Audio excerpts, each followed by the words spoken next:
Card, please. Tennis can thrill in many ways. Epic Grand Slam finals between legends, matches that swing back and forth in momentum, lengthy rallies and winners from unlikely angles. But for all that, the sport has a problem, particularly in the men's game. When the serve dominates and winners are at a premium, there is a risk of it becoming dull. And it's a clear and present danger. As we mentioned in a previous video, the average number of aces fired down in best-of-3 matches on the ATP Tour in the last 30 years has increased by 60%, from 7.6 to 12.2. So how do we counter this era of servebots, players metronomically dominant on serve, and increase tennis's entertainment value?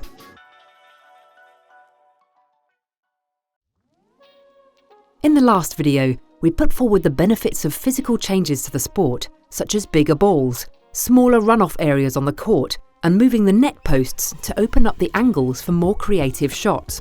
But what about tweaking the scoring system, particularly to reduce the effectiveness of the serve?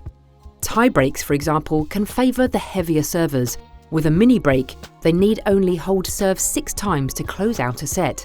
Super tie breaks, which replace final sets in some events or are used to bring an earlier end to them at others, are first to 10 and require a minimum 9 holds of serve.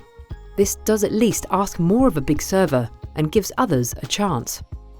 But while consistently strong servers are favoured over a shorter spread of points, one-off points can be won by a good returner.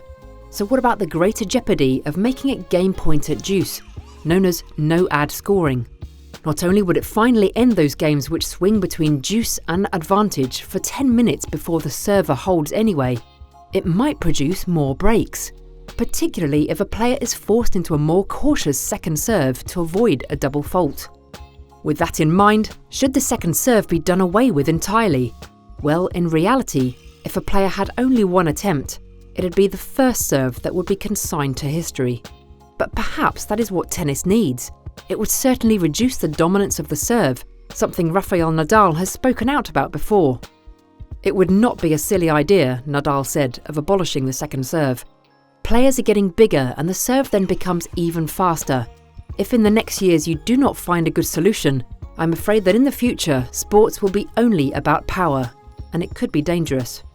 But while it might bring about more rallies, it may end the variety of serve and volley and give too much weight to the receiver, making holds of serve the decisive factor in a match rather than breaks. There are other suggestions too.